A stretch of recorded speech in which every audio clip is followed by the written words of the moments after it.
진 여신전생 5 발매 기념으로 돌아보는 진 여신전생의 역사편으로 이번에는 2기 진 여신전생 시리즈를 다루어 보려고 합니다. 진 여신전생 2는 여러모로 기념비로 남을 대작이었습니다. 문제는 이를 넘어선 시나리오를 낼 수가 없었죠. 대부분은 외전으로 발매되었고 우여곡절 끝에 두 차례나 3의 기획이 결정되어 알파 단계까지 개발되었지만 결국은 개발 중지가 되었습니다. 이런 소모적인 과정을 거치면서 데빌 서머너를 마지막으로 진 여신전생의 게임 디자이너이자 시나리오 라이터인 이토 류타로, 페미컴용 초대 여신전생부터 활약해온 음악 감독인 마스코 스카사가 회사를 퇴사하지요. 남은 오가사 코지, 까네코 카즈마는 새로운 팀을 꾸려야 했습니다. 시나리오 라이터 이토 류타로의 빈자리는 서브 작가인 이소가이 쇼고가, 작곡가 마스코 스카사의 빈자리는 지금 페르소나 팬들에게 엄청난 지지를 받고 있는 메구로 쇼지가, 일러스트인 까네코 카즈마의 보조 작가는 역시 페르소나로 뜬 소에지마 시게노리가 대체했습니다. 이들이 2기 여신전생을 만든 팀으로 불리죠.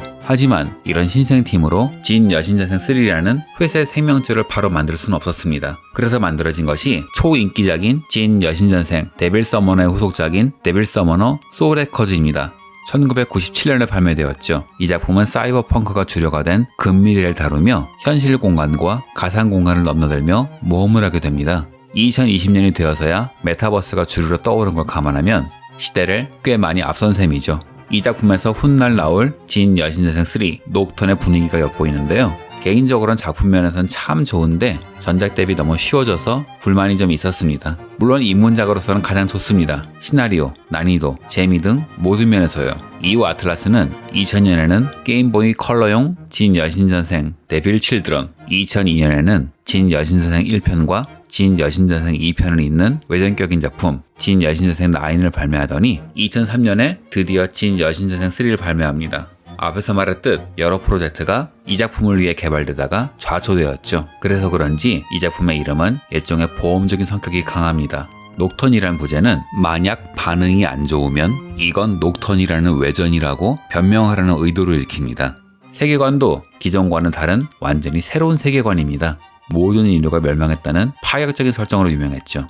주인공도 악마입니다. 이 작품의 테마는 카오스인데요. 오프닝 분위기조차 어두운 분위기가 확 뿜어져 나옵니다. 밀기오 만다라가 나온다던가 캐릭터들의 성격과 성향 자체가 정말 어둡죠. 세상 자체가 자신만 의지해야 하는 약육강식의 시대입니다. 시스템도 프레스턴이라는 적의 약점을 공격하면 한 번 더 공격할 수 있는 새로운 전투 시스템을 도입했는데요. 덕분에 게임의 진행이 굉장히 쾌적합니다. 이 작품은 여러 가지 의의를 갖는데요. 당시 성적이 부진하던 아틀라스를 구원해준 작품이며 진 여신전생 시리즈를 계속 만들어도 좋겠다고 생각하게 한 작품이기도 합니다. 무려 24만 장으로 좋은 성적을 거뒀거든요. 반면 1기 여신전생 팬들이 일부지만 떨어져 나간 작품이기도 합니다. 기존 작품들이 데빌맨을 바탕으로 여러 가지를 패러디하되 오리지널을 추구했다면 이 작품은 그냥 데빌맨의 패러디입니다. 데빌맨의 주인공 후도 아키라의 캐릭터성은 주인공인 인슈라에게 그대로 계승되었죠. 덕분에 오리지널리티가 여타한 평가를 받았습니다. 또한 기존작들이 추구하던 오컬트와 SF라는 조화에서도 안 좋은 면이 있었죠. 기존 작품은 콤프라고 하는 소환형 컴퓨터로 프로그래밍된 악마를 불러내는 SF적 요소가 도입되어 있습니다. 하지만 이 작품은 그냥 소환수를 불러내죠. 이게 기존 팬들의 영린을 건드리고 말았고 제작진도 여기서 아차 싶었는지 4편에서는 어플리케이션을 활용해서 프로그래밍된 소환수를 불러내는 것으로 바뀝니다. 그 외에도 마가타마 시스템, 원령 대신 도입된 카코즈시 등 기존 작품과 같은 대단한 것을 만들 수 없다면 아예 우리들만의 새로운 작품을 만들자라는 시도가 많이 들어간 작품이기도 하죠. 만약 이 시리즈를 처음 한다면 전 이 작품을 권합니다. 다만 여기서부터 나쁜 버릇이 시작되는데요. 본편을 한 번 낸 후 그 데이터를 활용해서 확장판을 내는 버릇이죠. 진 여신전생 3 매니악스가 바로 그 시발점인데요. 이 작품은 아틀라스가 미국 시장을 공략하기 위해 만들었습니다. 단 원작은 밀교의 만다라 등이 주인지라 서양 사람들이 쉽게 이해할 만한 작품이 아니었죠. 그래서 이 내용을 단테 신곡으로 바꿨고 그래서 뜬금없이 데빌 메이 크라이의 단테가 나오기도 합니다. 추가 시나리오는 요한 계시록을 바탕으로 만들어졌죠. 덕분에 두 작품은 확실한 차이점이 생겼고 저 같은 올드 유저는 매니악스보다는 구작인 녹턴을 선호합니다. 이런 우려먹기는 이후에도 이루어지는데요. 뭐 제 생각에는 플레이스테이션2에 어쩔 수 없다 쳐도 최신 기기는 DLC로 팔면 되는데 굳이 그걸 따로 내고 풀프라이스로 내는 건 너무했다는 생각입니다. 아마 진 여신전생 5도 외전이나 확장판이 나오지 않을까요? 여하튼 새로운 세대의 진 여신전생은 성공했습니다. 이 말은 1기 진 여신전생을 극복했다는 뜻이죠. 그리고 소해지마 시계놀이, 매그로 쇼지 등의 새로운 멤버의 실력을 검증받았다는 뜻이기도 합니다. 이후 그들은 완전히 새로 만들어낸 페르소나 3, 페르소나 4로 연이은 대박을 터뜨리면서 오리지널 기획의 상품성을 증명하죠. 다만 본가인 진 여신전생만큼은 쉽게 풀리지 않았습니다. 그래서 여러가지 실험을 통해 새로운 여신전생을 만들려고 했죠.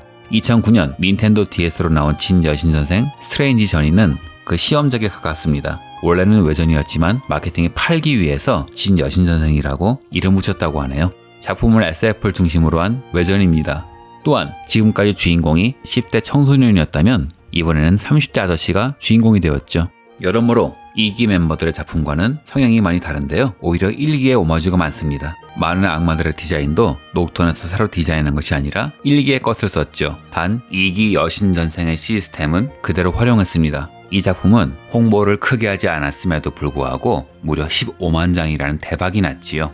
여기서 자신감을 얻은 스태프들은 한 발 더 나가기로 합니다. 2013년 닌텐도 3DS로 나온 진 여신전생 4가 그 결실이죠. 이 작품은 사무라이라는 집단이 이끄는 한 나라의 이야기로 3편과 마찬가지로 기존 작품과는 전혀 관계가 없는 것처럼 보였습니다. 게다가 닌텐도 3DS는 아이들이 많이 만지는 기기, 즉 난이도가 쉽고 내용이 많이 순화된 게임이라는 인식을 주기 충분했죠. 그래서 과거 팬들, 특히 1기 여신전생 팬들에게는 관심 밖의 물건이었습니다.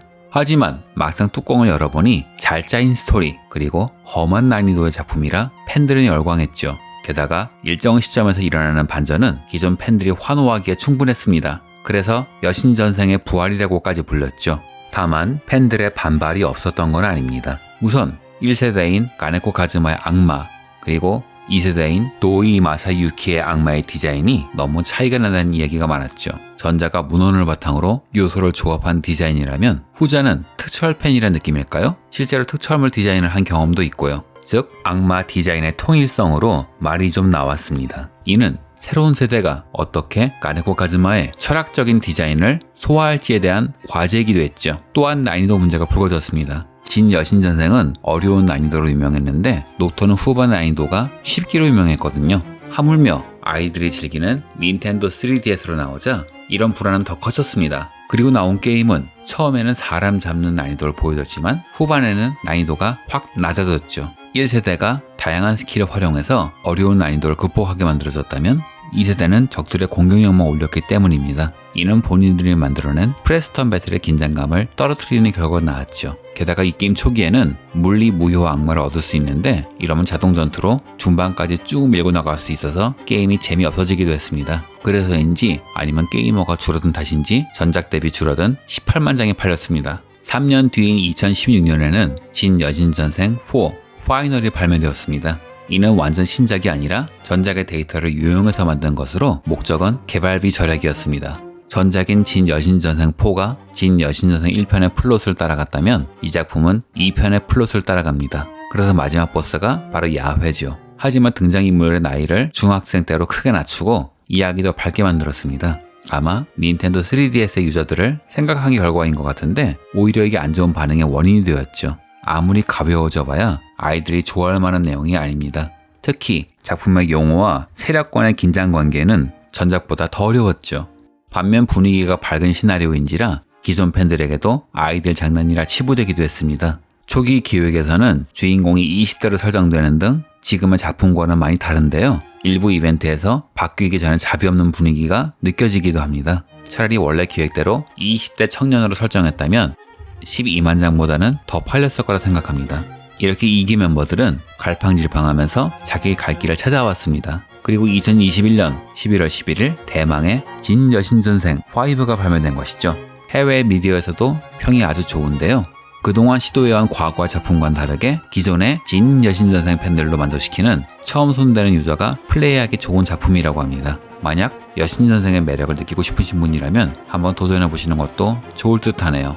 이번 영상은 이걸로 마칩니다. 좋아요, 구독 부탁드리며 여러분께 루이사이퍼의 가오가 함께 하시길 바랍니다.